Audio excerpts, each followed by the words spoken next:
Shalom saudara dalam Tuhan. Saudara, Uniriva mencoba membuktikan bahwa Allah Tritunggal itu tidak masuk akal. Berikut cuplikan videonya. Kalau Tuhan itu tiga, masuk akal nggak Tuhan itu tiga dalam satu? Maka saya akan menguji ini dalam kaidah berpikir saya. Contoh, makanya saya kasih tadi contohnya. Kalau dia katakan saya ini sebenarnya satu, tapi ada tiga. Nah ini otak saya ngelek ini menolak. Loh, kalau kamu satu tapi tiga, yang benar yang mana? Tiga atau satu? Satu apakah satu? Nah, semua pernyataan dan pertanyaan penanya muslim di video berikut termasuk Uniriva dijawab tuntas oleh Elia Miron. Dan tanpa berlama-lama, mari kita melihat videonya terlebih dahulu dan pastikan tekan tombol like, tekan tombol subscribe dan share video ini supaya menjadi berkat bagi banyak orang. Assalamualaikum. Iya, silakan Pak. Waalaikumsalam. Mau tanya apa Pak? Ini mau diskusi sampai pagi nggak Kak? Diskusi sampai pagi ya. Bapak mau tanya apa dulu? Bapak Muslim ya? Iya Muslim. Mau tanya? Kak Elia orang mana? Ini nggak usah tanya orang mana. Well, langsung aja bertanya. Apa yang tanya orang mana? Orang mana? Aku mau tanya tentang nama Yesus Kak. Kan kalau nama Yesus kan diimanin sebagai umat Kristiani sebagai Tuhan gitu. Betul. Aku pertanyaannya gini loh Kak. Yesus kan kalau bahasa Arabnya apa Kak? Yesus itu Yeshua. Isa apa Yesus Kak? Yeshua, Isa itu kan nama Syrianya, Syria Timur dari nama Yunani Yesu. Makanya Isa. Gitu. Jadi kalau orang Arab, makanya orang Ortodoks Koptik itu nggak manggil Isa. Yeshua gitu. Yeshua. Nah, kenapa nama ibu dan nama itunya hampir mirip lah Kak gitu. Dengan yang ada di Al-Qur'an Kak? Iya, hampir mirip. Itu bener Kak? Beda. Kenapa? Karena gini, kalau Maria adalah Maryam, kenapa nama budak nabimu itu Maria Kiptiah, bukan Maryam Kiptiah? Kalau Maria adalah Maryam, kenapa bukan Maryam Kiptiah? Kenapa Maria Kiptiah? Nah, jadi kalau korespondensi fonetiknya aja standarnya berbeda dalam kitab suci kamu dengan kitab suci kami, ya jangan disama-samain, beda dong, ya kan? Iya, maksudnya aku pernah lihat di itu loh Kak. Maksudnya nama di Arabnya namanya Isa loh Kak. Isa loh Kak. Iya, Isanya nggak apa-apa sebenarnya gini. Mau namanya Isa kayak siapa kayak nggak masalah. Tapi gini, pribadi yang dideskripsikan oleh Al-Quran itu berbeda dengan pribadi yang dideskripsikan oleh Alkitab. Iya, Kamu harus mengakui itu, brother. Iya kan nama Isa kan diiman juga di umat Islam Kak. Iya, tapi Isanya yang bagaimana? Yang lahirnya di mana?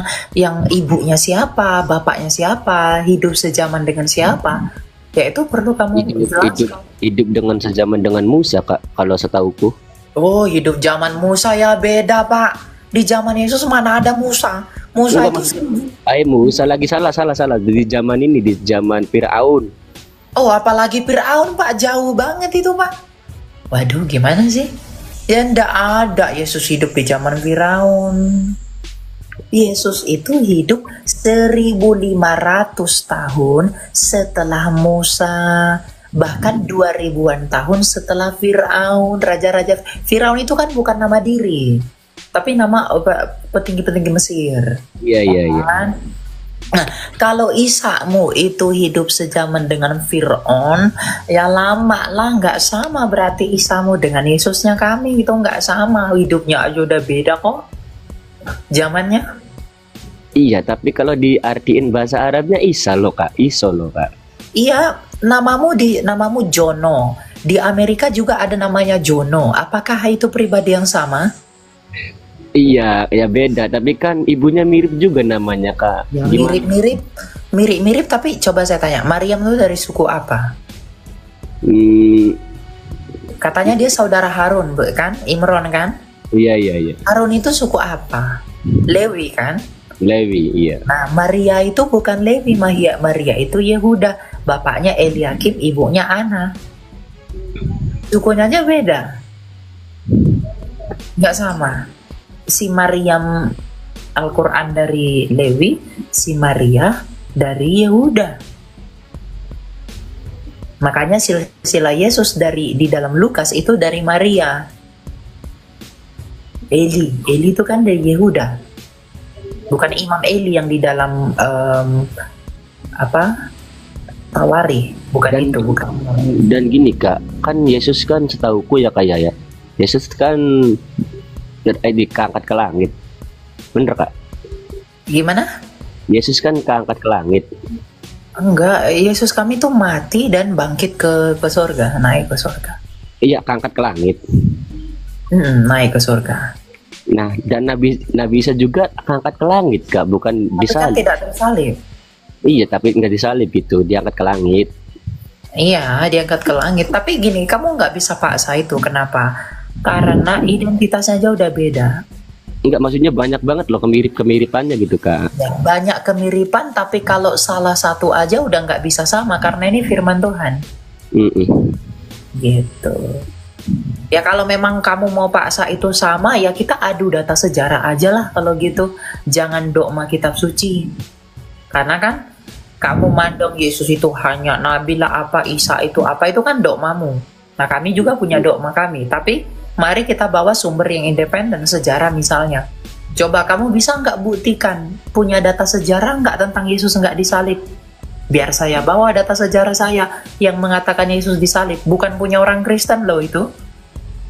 Jadi tutup Al-Quran, tutup kitab suci, kita bisa buktikan Yesus disalib atau tidak disalib. Gampang, Yesus pasti disalib. Iya, coba aku pengen lihat Kak. Iya, nanti kamu buka tulisan Josephus Flavius, sejarawan Yahudi, ya, di bab ke-7, ke-13 kalau nggak salah. Iya, itu tentang penyaliban dan kebangkitan Kristus. Jadi Josephus itu, sebagai info sama kamu, Josephus itu bukan orang Kristen, tapi dia sejarawan Yahudi yang mencatatkan peristiwa-peristiwa besar sejarah bangsa Yahudi di zaman itu. Dan Yahudi itu waktu itu benci sekali dengan Yesus, mereka nggak suka. Ya, nah jadi tapi dia catatkan tentang peristiwa kematian Yesus, dia tersalib dan dia bangkit. Dan tidak hanya itu, nanti kamu cari Tacitus dari Roma, itu adalah bangsawan prokurator Roma.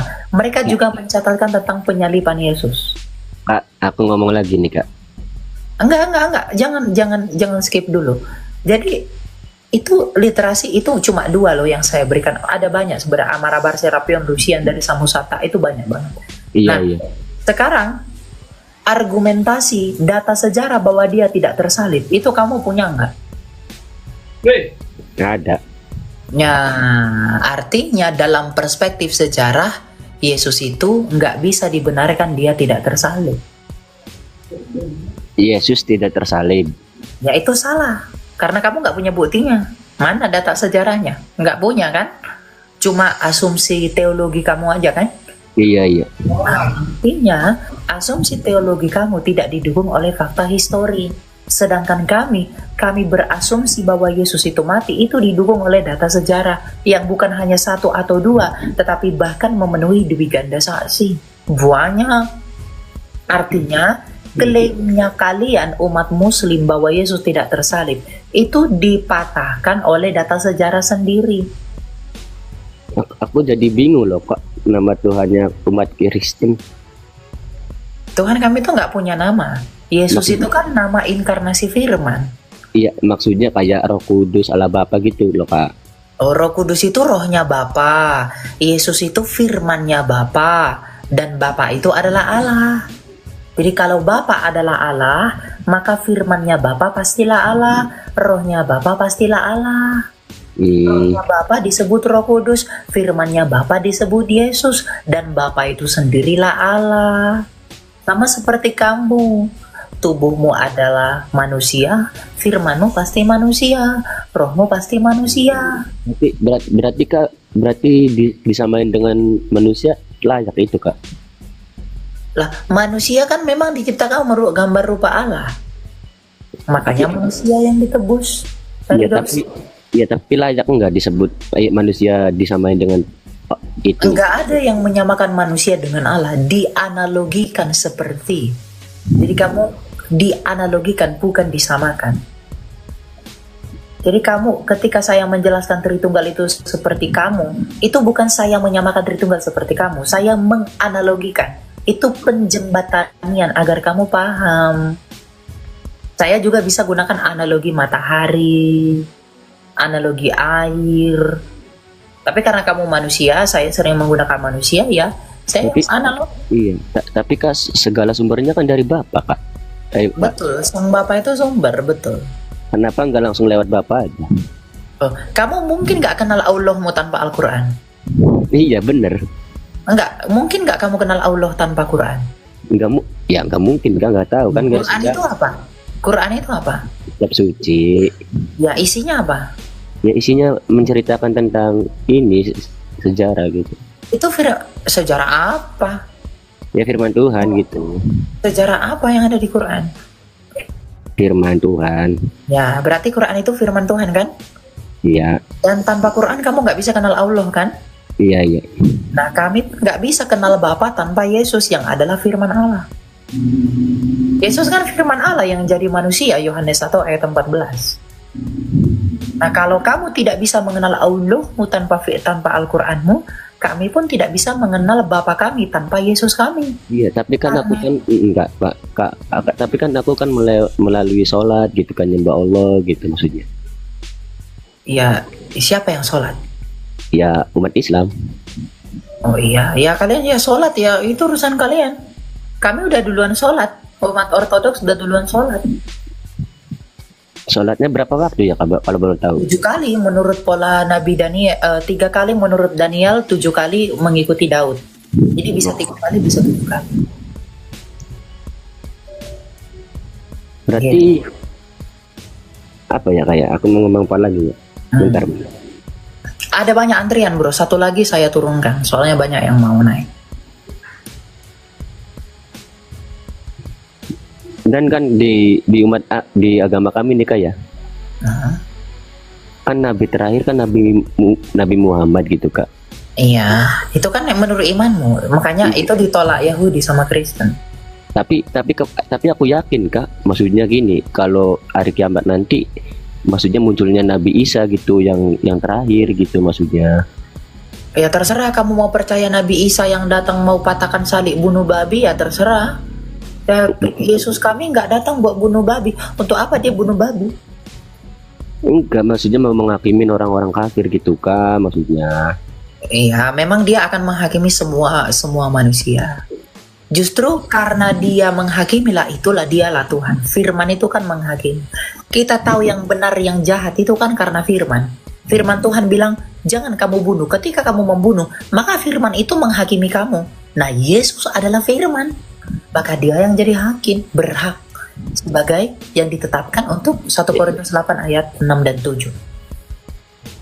Iya, emang bener Yesus itu nanti turun lagi gitu dari langit ke bumi gitu. Ya, memang turun lagi, betul. Itu iman kami. Kami percaya hari kebangkitan. Bahkan itu ada dalam kredo kami. Tapi bukan bunuh babi, Keles. Bukan patah salib. Buat apa dia bunuh babi? Kalau di mana aku itu kalau turun ke bumi gitu maksudnya udah kiamat gitu Kak, maksudnya tanda-tanda kiamat gitu. Kalau di imanmu brother, kiamat itu hari apa? Hari setahu gue ya kayak hari Jumat. Oke, kalau hari Jumat kiamat itu di Indonesia hari Jumat, di Amerika masih Kamis, itu gimana? Kan mataharinya kan berputar kan, itu kan bukan nggak layak lagi maksudnya putarannya. Nggak layak lagi putarannya? Iya, maksudnya munculnya ke situ, maksudnya kebalik gitu maksudnya. Oh, kebalik. Jadi berputarnya kebalik.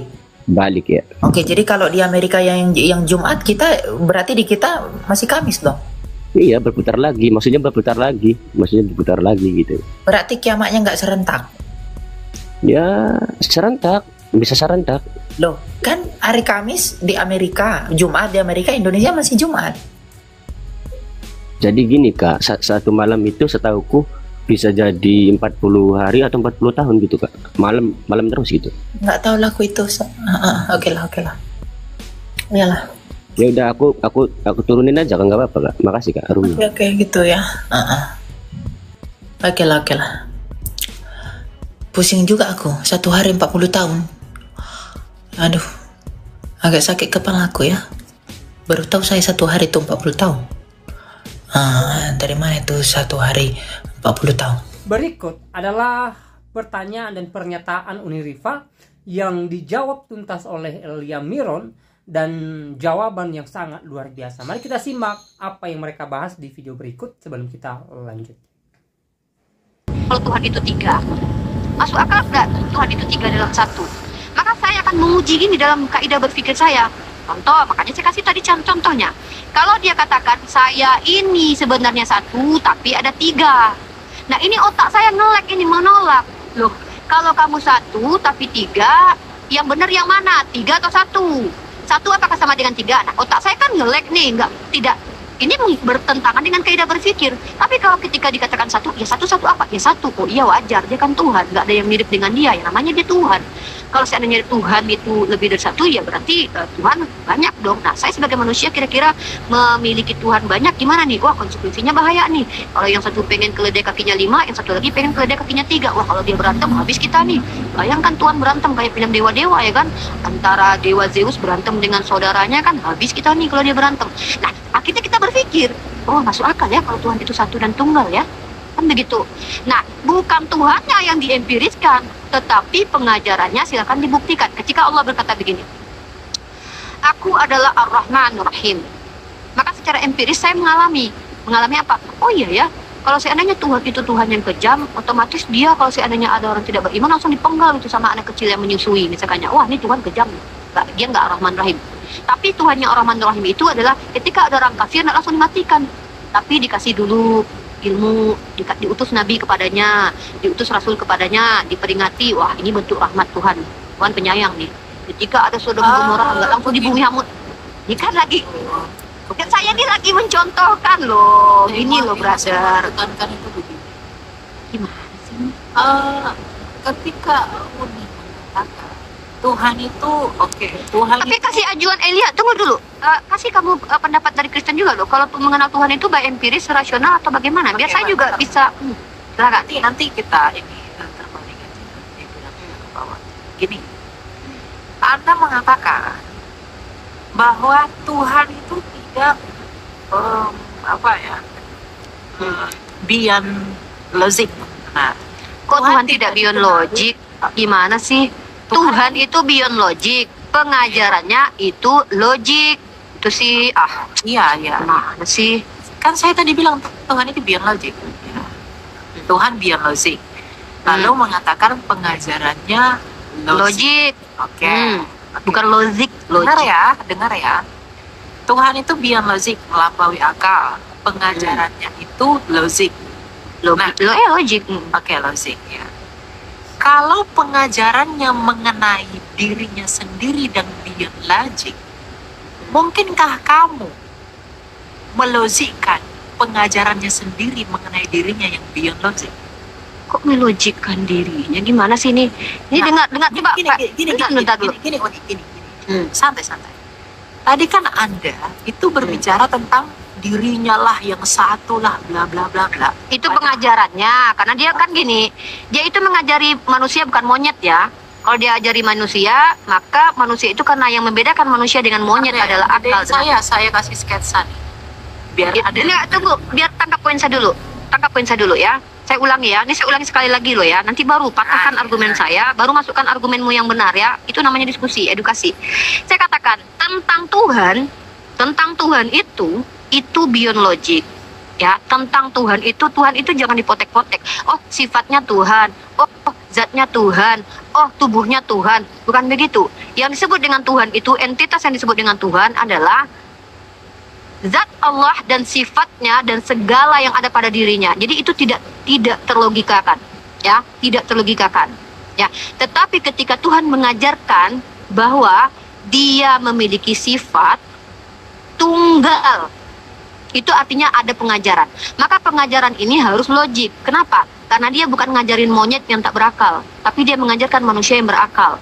Ketika dia mengatakan dia 1 dalam 3, 3 dalam 1, ini bertentangan dengan akal. Ya, kenapa? Karena ketika dikatakan 3 dalam 1, 1 dalam 3, ini sama sekali adalah pengajaran yang unlogic. Bukan beyond logic, tapi unlogic, bertentangan dengan akal. Satu tidaklah tiga, tiga tidaklah satu. Nggak mungkin lingkaran itu pada saat bersamaan adalah segitiga. Tidak mungkin laki-laki pada saat bersamaan adalah perempuan, kecuali transgender. Nah, maka Tuhan mengajarkan bahwa Tuhan memiliki sifat tunggal. Maka ketika kita menerima apa definisi tunggal, kita ambil tunggal. Tunggal ya tunggal, satu ya satu. Nggak ada tunggal itu adalah tiga, tiga itu adalah tunggal. Maka pengajaran ini harus logik. Kenapa? Karena Tuhan mengajarkan manusia yang punya logika. Ketika Tuhan mengajarkan manusia yang punya akal, tapi pengajarannya itu membantahi akal, artinya Tuhan sedang menghina manusia. Memberikan pengajaran yang bertolak belakang dengan fungsi-fungsi manusia sebagai makhluk berakal. Nah, itu maksud saya. Jadi ketika Tuhan, jadi jangan dipotek-potek ya. Oh, sifat Tuhan adalah Tuhan. Wah, kami tidak pernah mendikotomikan Tuhan. Kami tidak bikin Tuhan seperti puzzle. Kita bicara tentang zat dan sifatnya yang adalah entitas tertinggi yang disebut dengan ilah yang bernama Allah ini, itu laisa kamislihi syai'. Dengar ya, laisa kamislihi syai' artinya beyond logic, tak ternalar. Tapi ketika yang laisa kamislihi syai' ini berkata bahwa aku punya sifat tunggal, maka pengajaran tunggal ini tak akan bertentangan dengan akal dan logika. Apa definisi tunggal? Satu-satunya. Tidak ada yang lain. Tidak ada lebih daripada satu sama dengan tiga, tiga sama dengan satu. Kalau ada yang dikatakan aku tunggal, tapi ternyata tunggalku adalah tiga, tiga adalah tunggal, ini Tuhan sedang memijak-mijak logika manusia. Ini ibarat kata anak umur 5 tahun dipaksa mempelajari skripsi ini. Ya, aduh nggak sanggup, nggak mungkin. 3-1 maksudnya apa? 3 ya 3, 1 ya 1 gitu. Nah, jadi tolong ya, entitas yang disebut dengan Tuhan itu beyond logic, tapi pengajarannya itu logik. Ya, mungkin silakan. Oke, gedein saya dong. Besarkan dia. Oke. Ya. Bentar ya. Saya masih menunggu Elia ya dengan penjelasan keagamaannya ya. Saya ingin tahu bagaimana cara mereka mengenal Sabar Tuhannya dong. ya.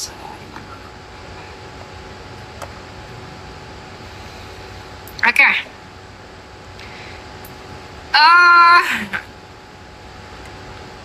Ini yang mau saya kritisi dari tadi. Simple sebenarnya, nggak lama-lama. Tuhan is beyond logic. Ya, Tuhan katanya biologik. Pengajarannya tentu adalah nomina. Artinya pengajaran yang diterima dari Tuhan harus logik. Oke. Tuhan beyond logic, pengajarannya harus logik. Nah, pertanyaan saya, kalau dia mengajarkan mengenai dirinya yang beyond logic, haruskah kamu paksakan pengajarannya itu logik? Oke, bisa jawab langsung? Ya, silakan. Kita diskusi. Saya jawab, ketika Tuhan mengajarkan manusia tentang Dirinya diri. yang unlogic. Iya, dengar. Saya jawab ini. Coba. Tuhan ketika mengajarkan tentang dirinya, maka Tuhan ini adalah Tuhan yang tidak akan pernah menginjak-ginjak logika hambanya. Ketika dia katakan, saya Ar-Rahman Ar-Rahim, maka Ar-Rahman Ar-Rahim ini adalah sesuatu yang manusia pikir ini adalah sifat baik yang ada pada entitas, entah manusia, entah Tuhan. Tapi perlu diingat, ketika Tuhan katakan, ini saya kasih satu contoh, dia ajarkan bahwa aku ini Ar-Rahman Ar-Rahim. Secara logika, maka kita tahu bahwa sifat Ar-Rahman Ar-Rahim ini adalah sifat yang memang harus dimiliki oleh Tuhan. Karena kalau dia Tuhan yang maha jahat, membunuhi bayi, tak berdosa, misalnya, maka ini tidak logik sebagai Tuhan. Maka sifat Ar-Rahman Ar-Rahimnya itu kita bisa terima dengan nalar. Bukan berarti sifat Rahman dan Rahimnya itu sama seperti manusia. Sehingga sifat Rahman dan Rahimnya Tuhan itu adalah sifat yang logik seperti manusia. Tetap menjadi beyond logik sifatnya. Karena melampaui ruang dan waktu, sifatnya tidak sama dengan manusia. Tapi kita tahu sifat Rahman Ar-Rahim ini ada. Kita juga punya sifat Rahman Rahim loh. Contohnya apa? Kita kalau lihat anak kecil nggak langsung kita bunuh kalau dia salah. Ini saya kasih contoh itu ya. Di dalam Sebentar dulu. Sebentar dulu. Allah itu laisa kamislihi syai'. Dengar dulu ya. Ketika sifatnya Ar-Rahman Ar-Rahim, Ar-Rahman Ar-Rahimnya ini tetap laisa kamislihi syai'. Tetapi Ar-Rahman Ar-Rahim ini yang kita tahu adalah tidak gampang marah, tidak gampang membunuh, memberikan petunjuk, memberikan upah kepada orang benar. Kan begitu. Kalau yang saya nih, saya contoh. Sayangnya saya kepada anak saya, ketika anak saya ini salah, saya tidak langsung bantai kepalanya. Anda percaya nggak Tuhan transenden? Tunggu dulu, selesaikan dulu, jangan ditanya dulu pertanyaannya lain. Saya mau biar Anda paham, karena saya khawatirnya. Sebentar dulu, brother, ya, biar enak gitu loh. Tadi kan Anda, kecuali Anda yang memaparkan, boleh Anda panjang waktunya. Anda kan bertanya, saya paparkan, ya. Nah, saya dari tadi nunggu loh pemaparan Anda bagaimana cara Kristen mengenal Tuhan, kan ya. Saya tanggapi dulu argumentasi Anda ya. Ya kan belum selesai, poinnya belum ditangkap. Ya poinnya belum ditangkap. Ketika Tuhan mengajarkan tentang dirinya, Tuhan tidak mengajarkan tentang dirinya yang biologik itu. Nah, Tuhan sedang mengajarkan kepada kita umat Islam menggunakan bahasa yang kita pahami, itu apa? Ar-Rahman Ar-Rahim. Maka orang-orang secara konsensus manusia di dunia ini tahu Ar-Rahman Ar-Rahim ini artinya adalah diterjemahkan menjadi penyayang dan pengasih. Oke, ternyata pengasih dan penyayang ini bukan hanya ada pada diri Tuhan. Ternyata kita manusia punya pengasih dan penyayang. Nah, contoh saya, pengasih dan penyayang saya apa? Anak saya kecil, umur 3 tahun. Dia berbuat salah, dia tumpahkan air, atau dia bakar rumah. Saya tidak langsung penggal kepalanya, karena saya maha pengasih dan penyayang. Maka ketika kita berpikir, Tuhan juga punya loh pengasih dan penyayang, sama nggak? Tetap sifatnya itu laisa kamitslihi syai'un, melampaui ruang dan waktu, tapi masih bisa ternalar. Oh, nggak mungkin dong Tuhan, kalau ada manusia berdosa, langsung diwariskan dosanya, atau anak kecil yang menyusui dipenggal sama Tuhan. Karena nggak logik, kalau seandainya begitu, berarti Tuhan jahat nih. Kenapa? Saya aja yang ibu-ibu, kalau anak saya salah umur 3 tahun, ya kan dia nggak tahu apa-apa. Masa saya harus bantai nih anak? Nah, maksudnya adalah ketika Tuhan beritahukan bahwa saya ini Ar-Rahmanur Rahim, kita tahu Ar-Rahmanur Rahim ini adalah sifat yang masuk akal. Oh iya, nggak mungkin Rahmanur Rahim, dia penggal-penggal anak kecil yang nggak berdosa, dia bunuhi orang yang tidak berdosa. Oh, ini nggak Rahmanur Rahim nih. Maka ketika kami umat Islam diberitahukan oleh Allah, saya Ar-Rahmanur Rahim. Tetap Ar-Rahmanur Rahim Allah ini melampaui ruang dan waktu, beyond logik, tetapi secara kami tangkap, oh, saya paham. Karena rasional kami bekerja. Oh, yang namanya Rahmanur Rahim itu mengampuni dosa kalau umatnya bersalah, tidak membunuh orang yang benar demi orang-orang jahat, tidak membantai bayi-bayi yang tak berdosa. Ya kan? Gitu. Itu logika kami gitu loh. Pengajarannya gitu. Oke. Ada lagi? Silakan Elia. Gini. Oke, keesaan tadi ya, kesatuan. Lebih gedein dulu dong saya dong. Gini, saya sebenarnya mengejar Anda untuk mempertanggungjawabkan your argument mengenai inilah pengajaran yang logik. Ini ingat ya, pengajaran ini yang diterima. Logik. Ya lo harus logik toh. Ya. Iya, bukan logik. Itu beda lagi maknanya nanti. Ya. Dia harus logik itu bahasa Inggris. Iya, masuk akal lah gitu. Ya, masuk akal. Akal lah ya. Simpati. Ya. Nah, sebenarnya paradoksnya di sini ya. Tuhan itu beyond logik. Dan dia ketika dia mengajarkan dirinya, pengajarannya itu harus logik. Berarti gini, sebenarnya gini. Manusia itu di dalam subjektivitasnya yang harus mengukur itu logik atau tidak menurut ukurannya. Karena apa yang keluar dari diri Tuhan yang beyond logik itu pasti beyond logik.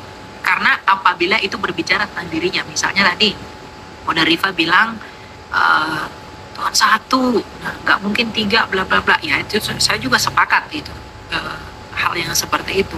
Ya.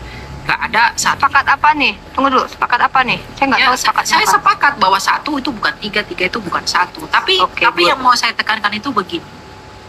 Ketika Anda tadi berbicara tentang angka, kalau you percaya bahwa Tuhan transenden, Tuhan itu satu, itu berkaitan dengan logika tadi ya, yang Anda katakan harus logik pengajarannya, 1 bukanlah 3 bukanlah 1. Saya mau tagih Anda tentang parameter yang Anda harus gunakan untuk mengukur transcendentity dari Allah. Tuhan itu transenden. Dia itu transenden dalam pengertian dia memenuhi segala ruang dan waktu. Ketika dia bereksistensi dimanapun, esensinya turut mengikutinya. Ketika dia hadir di dalam 1000 tempat secara bersamaan, apakah Tuhan itu bukan lagi satu? Yang satu itu yang Anda maksudkan sebagai apanya? Esensinya atau eksistensinya? Dan mungkinkah eksistensi? Itu ya. Dan Tuhan itu hadir di dalam eksistensi atau esensinya, dan mungkin nggak Tuhan itu bereksistensi tanpa esensi? Kalau siap. nanti dikatakan itu hanya eksisten, coba. Oke. Jadi satu dalam apanya dulu tuh, coba. Oke, siap. Kita bahas eksistensi dan esensi dulu ya, guys. Eksistensi, keberadaan Tuhan. Ya, kita bicara tentang keberadaan Tuhan. Lalu esensi, Elia mengatakan ketika Tuhan itu eksis, dia eksis dengan esensinya. Maka esensi Tuhan itu apa? Esensi Tuhan itu tidak ada manusia yang tahu kecuali dia yang kasih tahu. Kecuali ada manusia yang ketemu Tuhan, lalu dia toel Tuhan, lalu dia tahu, oh ini esensi Tuhan ini berbulu. Wah, Tuhan ini ternyata berkulit. Nah, tapi kalau Allah Subhanahu wa Ta'ala, esensi Allah itu dia nyatakan kepada kami. Apa esensinya Allah? Laisa kamislihi syai'. Itu esensi Allah dulu ya. Ya. Itu dulu, pahami dulu. Lalu Allah Subhanahu wa Ta'ala itu adalah Tuhan yang dia nyatakan bahwa dia ahad. Satu. Apanya yang satu? Apanya yang satu? Allah adalah Tuhan yang memiliki zat dan sifatnya. Dia dikatakan Tuhan kenapa? Karena dia adalah entitas yang dia adalah zat dan sifatnya yang melampaui ruang dan waktu, yang melingkupi ruang dan waktu. Nah, dia satu-satunya yang tunggal, yang tidak ada lagi semisal dengan dia, tidak ada yang serupa dengan dia. Itulah kenapa saya katakan dia tunggal, satu-satunya ilah. Nah, tadi saya mau membantah, bentar dulu. Allah dan sifatnya dialah satu-satunya, tidak ada lagi. Jangan dibikin Tuhan kayak Lego gitu loh. Mohon maaf ya. Oh, Tuhan saya bisa dikatakan Tuhan karena dia punya hidung, terus dia punya kepala, dia punya bulu. Dia Maaf. Yang satu itu Unirifa, oke. Unirifa ini bisa dikatakan Unirifa adalah jasadnya dan sifatnya dan roh di dalam dirinya. Kalau Unirifa jasadnya saja dikatakan mayat. Kalau Unirifa rohnya saja dikatakan roh gentayangan. Ini makhluk. Allah bukanlah makhluk sehingga memiliki dikotomi. Karena saya katakan Allah laisa kamitslihi syai'un. Ketika apanya? Allah Tuhan itu yang satu. Nggak ada ceritanya. Oh, yang satu cuma sifatnya doang. Yang satu cuma zatnya saja. Dari apa? Tuhan itu apa? Anda mengenalinya dari apa? Dari Al-Quran dong. Ya, Billy diam dulu biar saya. Anda mengenalinya dari apa? Saya mengenalinya dari Al-Quran. Al-Quran katakan bahwa dia adalah entitas satu-satunya yang laisa kamitslihi syai'un. Artinya tidak ada yang mirip dengan dia. Oh, seandainya dia mirip manusia, ada Tuhan. Wah, dia ternyata berhidung. Hidungnya lubangnya dua kayak. Berarti dia bukan Tuhan. Kenapa? Mirip hidungnya dengan hidung manusia. Allah esensinya laisa kamitslihi syai'. Dengar dulu ya, jangan dipotong dulu. Nah, kemudian tadi Elia bilang kalau Tuhan itu eksis, maka eksis dengan esensinya, betul ya? Tapi coba saya tanya, ketika Yesus eksis, apakah esensinya adalah Tuhan? Jawab. Keilahiannya nggak pernah berpisah dari pribadinya. Esensinya adalah Tuhan, betul? Esensinya adalah Allah. Oke. Tuhan itu benar. Apakah esensinya Yesus dan Bapa sama? Sama. Oke. Apakah Bapa separuh manusia, separuh Tuhan? Oh, tidak. Ya udah, beda esensinya sudah.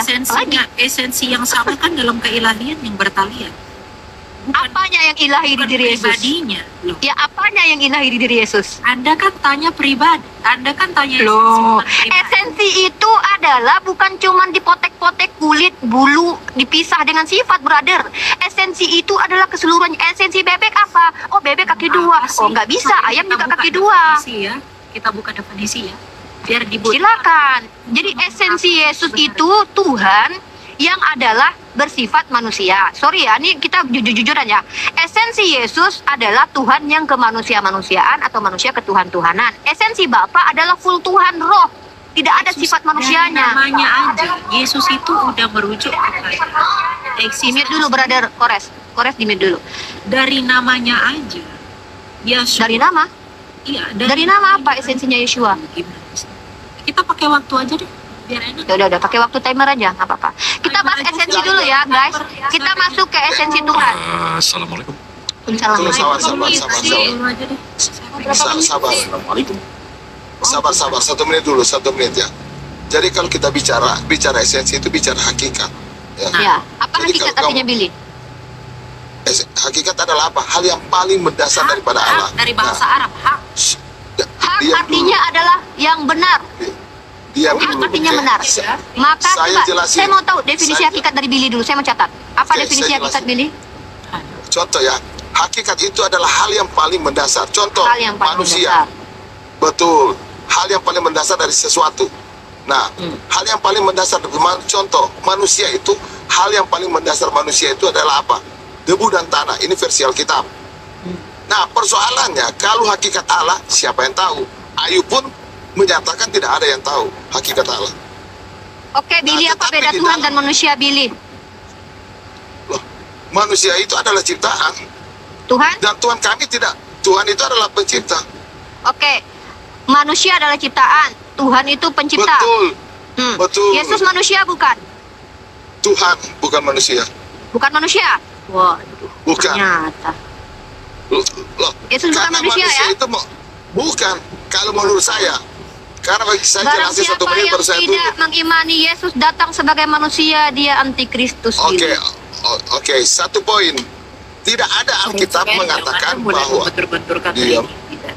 Loh, saya kan Sabar, menanggapi sabar. Billy, Elia. Maksudnya saya Sabar. menanggapi siapa yang ngomong sama saya Sabar. kan? Nanti atur aja ya pertemuan berdua Uni Enggak. bahas ini. Heran ya aku ya teman-teman ya. Maksudnya begini loh. Dikatakan bahwa Tuhan itu dia lozing. Dan tapi pengajarannya lozing. Dia mengatakan Tuhan itu dia lozing. Tapi pengajarannya lozing. Kan aneh kan? Baik, salam Tuhan, di videonya kita sudah simak apa yang boleh dibicarakan oleh penanya Muslim dan dijawab oleh Elia Miron. Ya, ada seorang penanya Muslim atau seorang bapak-bapak dan juga ada Unirifa ya. Jadi puji nama Tuhan ya.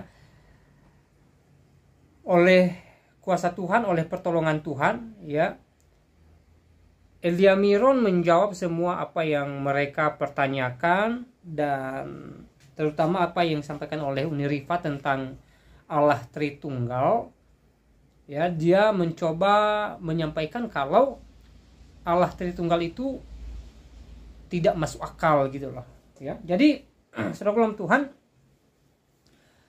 puji nama Tuhan, Tuhan memakai hambanya Elia Miron untuk memberikan jawaban yang sangat baik, sangat bijak dan juga alkitabiah ya. Dan melalui hal ini juga ya, Elia Miron menyampaikan kebenaran Alkitab, bukan hanya sekedar menjawab pertanyaan, tetapi dia menyampaikan Injil keselamatan kepada mereka yang mempertanyakan tentang iman Kristen dan Alkitab, termasuk 2 orang di video tadi ya. Nah, apa yang menjadi tanggapan saudara atau komentar saudara tentang apa yang mereka sampaikan di video tadi? Silahkan tulis di kolom komentar.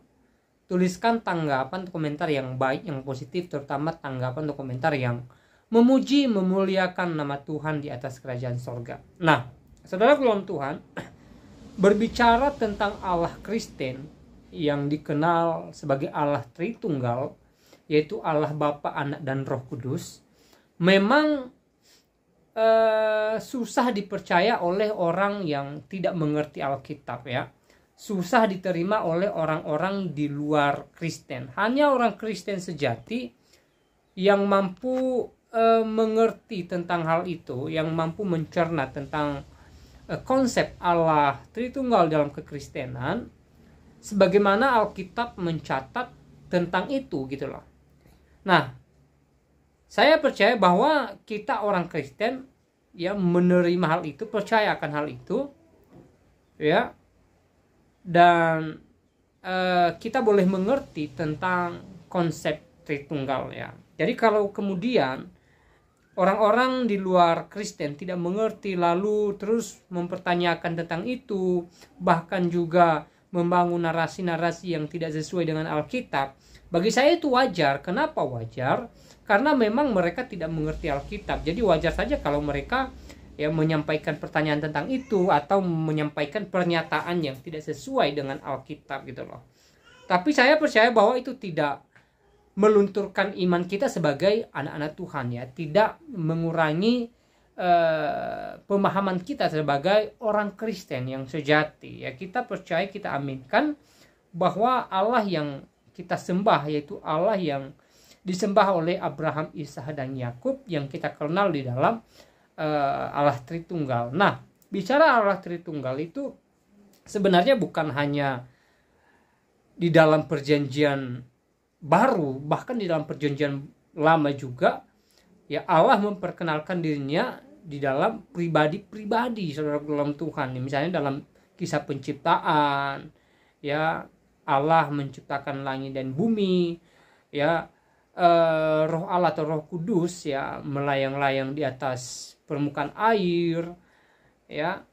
Dan juga di ayat-ayat lain dalam perjanjian lama, ya, Yesus menunjukkan diri sebagai pribadi-pribadi di dalam kealahan itu sendiri gitu loh, ya, atau kita kenal dengan istilah teofani. Nah, saudara dalam Tuhan, di dalam perjanjian baru hal itu lebih diperjelas, ya. Misalnya ketika Yohanes membaptis di Sungai Yordan. Jadi ketika itu Yohanes membaptis orang-orang yang memberi diri dibaptis, lalu Yesus datang memberi diri dibaptis gitu loh. Kemudian ketika Yesus dibaptis, tiba-tiba ada Roh Kudus dalam bentuk burung merpati turun ke bahu Yesus, dan setelahnya ada suara yang berbicara dari langit mengatakan, inilah anakku yang kukasihi, kepadanya aku berkenan, dengarkanlah dia. Jadi ada 3 pribadi yang menjadi atau ada 3 pribadi yang boleh kita simak dalam hal ini, ya. Ada Yesus, ada Roh Kudus, dan juga ada Allah yang dari sorga berfirman, ya. Jadi bukan berarti Allah Kristen itu ada 3, tetapi ketiga pribadi ini tentunya satu kesatuan di dalam kealahan, ya. Yesus mengatakan bahwa Dia dan Bapa adalah satu, ya. Itu menunjukkan kesetaraan yang sama dan juga derajat yang sama, tetapi di dalam kesatuan, yaitu di dalam keilahian gitu, di dalam kealahan, ya. Jadi sekali lagi ini memang kalau kita pikirkan secara logika, yaitu sangat mustahil kita bisa terima, karena logika kita atau pikiran kita itu sangat sederhana, sangat terbatas gitu loh. Jadi tidak mungkin kita mengerti tentang Tuhan dengan pikiran kita yang terbatas. Maka ya, kita harus bisa menerimanya dengan iman, ya, karena hanya iman yang mampu menerima kenyataan ini, ya. Di dalam kekristenan, ya, yang lebih utama adalah iman, bukan logika. Kenapa saya katakan demikian, ya? Karena iman adalah dasar dari segala sesuatu, termasuk dasar dari kepercayaan kita kepada Tuhan. Kalau kita mencoba meneliti, menelusuri tentang Allah, ya, hanya menggunakan akal pikiran kita atau rasio kita, maka mustahil kita percaya adanya Allah, karena pikiran kita, ya, akal kita itu sangat terbatas gitu loh. Jadi kita tidak mungkin menjangkau Allah yang tidak terbatas, ya, dengan pikiran kita semata. Maka di dalam iman Kristen, dan Alkitab juga mencatat bahwa iman adalah dasar dari segala sesuatu. Iman harus lebih utama dari pikiran gitu loh, ya. Kalau kemudian pikiran tidak bisa menerima kenyataan adanya Allah, karena pikiran tidak bisa menjangkau Allah, dan mata juga tidak pernah melihat adanya Allah, ya, telinga juga tidak pernah mendengar suara Allah secara langsung, maka iman mampu menerima hal itu, ya. Dan ketika iman kita menerima bahwa Yesus adalah Tuhan, Allah itu ada, maka secara langsung pikiran kita, bahkan seluruh organ tubuh kita menerima bahwa Allah itu ada, bahwa Yesus itu adalah Tuhan gitu loh. Jadi di dalam kekristenan yang lebih utama adalah iman, dan Alkitab juga mencatat demikian. Iman adalah dasar dari segala sesuatu, dasar dari segala sesuatu, ya. Jadi saudara dalam Tuhan, jangan coba-coba mencari kebenaran atau mencari kebenaran tentang Allah hanya menggunakan rasio atau pikiran gitu loh. Ya, kita tidak mampu. Ya, sekali lagi pikiran kita itu sangat terbatas. Mari kita menggunakan iman kita. Mari kita beriman bahwa Allah itu ada. Mari kita beriman bahwa Allah itu dalam Tritunggal, dalam pribadi ya, kealahan ya. Dan mari kita percaya bahwa Yesus yang datang ke dunia ini adalah Tuhan dan juru selamat dalam kehidupan kita. Ya. Nah, saudara dalam Tuhan, ya, memang ini agak susah ya. Tetapi bagaimanapun kita harus bisa mengerti tentang ini. Dan saya percaya bahwa kita sebagai orang Kristen, ya, tentunya paham tentang hal ini. Ya, bukan sesuatu hal yang baru bagi kita. Ya, jadi saya percaya bahwa kita percaya adanya Tuhan, adanya Allah. Ya, kita percaya Allah itu dalam Allah Bapa, Anak dan Roh Kudus. Ya, 3 pribadi dalam kesatuan, yaitu di dalam kealahan. Dan Yesus adalah Allah itu sendiri, Sang Firman yang datang ke dunia ini untuk menyelesaikan atau untuk melepaskan umatnya dari belenggu dosa atas ketidaktaatan manusia pertama, yaitu Adam dan Hawa. Nah, saudara dalam Tuhan, kalau kita perhatikan video yang telah kita lihat tadi antara Elia Miron dengan penanya Muslim, ya, memang banyak hal yang mereka sampaikan, terutama tentang iman Kristen, tentang Alkitab, dan juga tentang Yesus atau tentang Allah Tritunggal. Tetapi saya percaya bahwa penjelasan-penjelasan daripada Elia Miron ini menguatkan iman kita, meneguhkan iman kita, membuat kita semakin yakin bahwa Yesus adalah Tuhan dan Juru Selamat dalam kehidupan kita. Ya, diberkatilah hambanya Elia Miron yang terus dipakai oleh Tuhan untuk menjawab pertanyaan-pertanyaan seputar iman Kristen. Ya, kita berdoa supaya Tuhan menambahkan hikmat buat beliau, supaya beliau dipakai lebih lagi dalam pelayanan, juga dalam berapologetika, karena apologetika pun merupakan bagian dari pelayanan. Nah, saudara dalam Tuhan, sekali lagi apa yang menjadi tanggapan saudara atau komentar saudara, silahkan tulis di kolom komentar. Tuliskan tanggapan komentar yang baik, yang positif, terutama tanggapan komentar yang memuji, memuliakan nama Tuhan di atas kerajaan surga, ya. Dan di kesempatan juga saya kembali ingatkan kita supaya kita tetap semangat dalam beraktivitas, supaya kita tetap semangat dalam mengerjakan segala sesuatu yang boleh kita kerjakan. Dan mari kita memiliki jiwa yang optimis bahwa berkat Tuhan senantiasa tercurah bagi kita, khususnya kita yang senantiasa berserah kepada Tuhan. Nah, saya tidak terlalu panjang lebar menyampaikan pesan melalui video ini. Semoga video singkat ini memberkati kita, dan Tuhan Yesus Kristus memberkati kita semua. Shalom.